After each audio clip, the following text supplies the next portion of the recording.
మా latest videos కోసం మా ఈ తెలుగు న్యూస్ ఛానల్ సబ్స్క్రైబ్ చేసి గంట సింబల్ యాక్టివేట్ చేసుకోండి. రేపే మొదటి పుష్య శనివారం. పుష్యమాసంలో వచ్చే శనివారాలంటే వెంకటేశ్వర స్వామికి మరియు శనిదేవుడికి చాలా ఇష్టం. పైగా ఇదే రోజు శ్రవణ నక్షత్రం కలిసి వచ్చింది. ఇది వెంకటేశ్వర స్వామి వారి జన్మ నక్షత్రం. శనివారము జన్మ నక్షత్రం కలిసి రావటం చాలా అరుదు. ఈరోజు వెంకటేశ్వర స్వామిని పూజిస్తే కోరిన కోరికలన్నీ కూడా సులభంగా నెరవేరుతాయి. స్వామివారి అనుగ్రహం ఈజీగా లభిస్తుంది. ఏడుకొండలవాడు జన్మించిన నక్షత్రం శ్రవణ నక్షత్రము.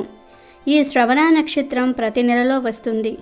కానీ శనివారంతో కూడి వచ్చే శ్రవణ నక్షత్రాలు చాలా అరుదుగా వస్తాయి. రేపు విద్యా తిథి రోజున శనివారము శ్రవణ నక్షత్రంతో కలిసి వచ్చింది. ఈరోజు తిరుపతి దేవస్థానంలో వెంకటేశ్వర స్వామి ఆలయాలలో ప్రత్యేక పూజలు నిర్వహిస్తారు. కనుక ఈరోజు గుడికి వెళ్ళి స్వామివారిని దర్శించుకుంటే చాలా మంచిది. గుడికి వెళ్ళలేని వారు ఇంట్లో పూజ చేసుకుంటే మంచిది. పూజ కూడా చేయలేని వారు ఈరోజు వెంకటేశ్వర స్వామి వారి ఫోటో ముందు ఈ పువ్వు పెడితే చాలు, తరతరాలకు తరగని ఆస్తి వస్తుంది. స్వామివారి అనుగ్రహంతో అష్టైశ్వర్యాలు సిద్ధిస్తాయి. కష్టాలన్నీ కూడా పోతాయని పండితులు చెప్తూ ఉన్నారు. మరి ఈ శనివారం శ్రవణ నక్షత్రం కలిసి వచ్చిన రోజున వెంకటేశ్వర స్వామి వారి ఫోటో ముందు ఏ పువ్వు పెట్టాలి అనే విషయాన్ని ఇప్పుడు మనం ఈ వీడియోలో వివరంగా తెలుసుకుందాము. అంతకన్నా ముందు సప్త శనివార వ్రత కథను విందాం. ఒకసారి శనీశ్వరుడికి మానవులెవ్వరూ తనని భక్తితో సేవించటం లేదని, భయంతో మాత్రమే పూజిస్తున్నారని విచారం కలిగింది.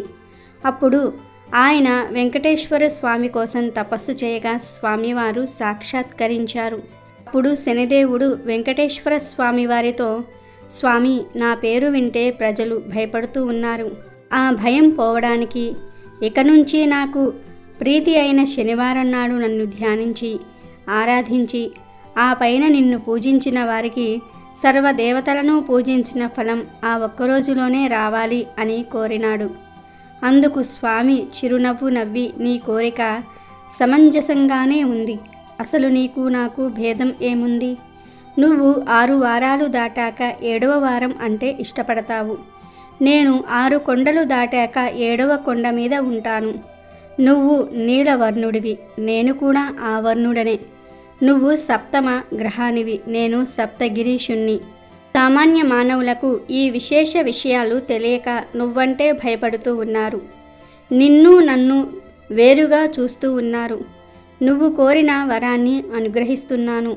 ఏ భక్తులు 7 శనివారాల పాటు నిన్ను ముందు పూజించి ఆ తర్వాత నన్ను పూజిస్తూ సప్త శనివార మహావ్రతాన్ని ఆచరిస్తారో వారు సమస్త శనిదోషాల నుంచి విముక్తులై సౌఖ్యాన్ని పొందుతారు. ఆయురారోగ్య అష్టైశ్వర్యాది సకల శ్రేయస్సులను పొందుతారు. ఇందులో సంశయమేమీ లేదు అని వరమిచ్చాడు. అలా సప్త శనివారాల వ్రతం ప్రాచుర్యంలోనికి వచ్చింది.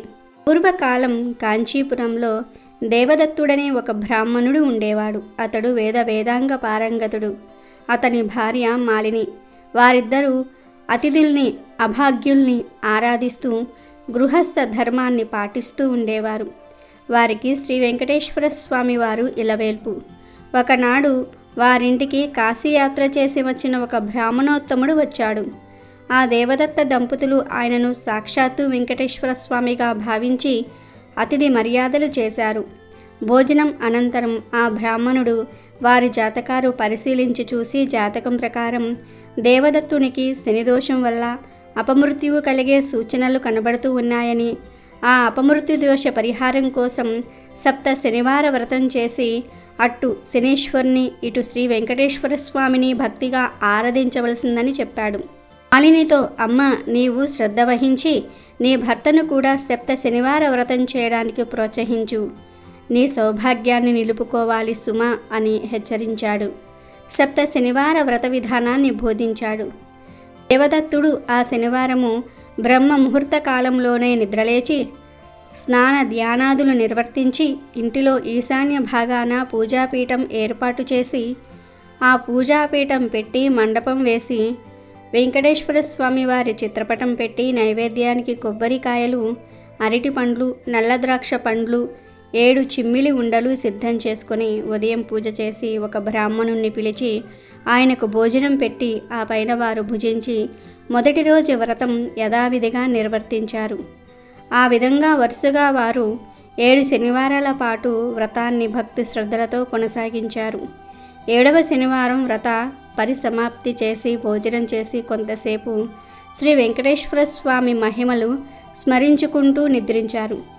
ఆ దంపతుల భక్తి శ్రద్ధలకు పూజా విశేషాలకు ప్రసన్నుడై శ్రీ వెంకటేశ్వర స్వామి మాలినీదేవికి స్వప్నంలో సాక్షాత్కరించి, ఓ పరమసాధ్వి, మీ దంపతులిద్దరూ శ్రద్ధాభక్తులతో చేసిన సప్త శనివార వ్రతానికి నాకు చాలా సంతృష్టి కలిగింది. ఆ వ్రత ప్రభావం వల్ల నీ భర్తకు శనేశ్వర దోషం, అపమృత్యు భయం కూడా తొలగిపోయాయి. అతనికి రాబోయే జన్మలోని ఆయుర్దాయాన్ని ఈ జన్మలోనికి తీసుకువచ్చి ఇతన్ని పూర్ణాయుర్దాయం కలవాణ్ణి చేశాను. మీరిద్దరూ సుఖశాంతులతో ఆనందంగా నూరేళ్లు జీవించి ధర్మార్థ కామ మోక్షాలనే 4 పురుషార్థాలు సాధించుకుంటూ మీ మానవ జన్మను సార్థకం చేసుకోండి అని దీవించి అదృశ్యుడైనాడు. వెంటనే ఆమె లేచి భర్తను లేపి తన స్వప్న వృత్తాంతాన్ని వినిపించింది. ఆయన కూడా సంతోషించి భార్యను అభినందించాడు.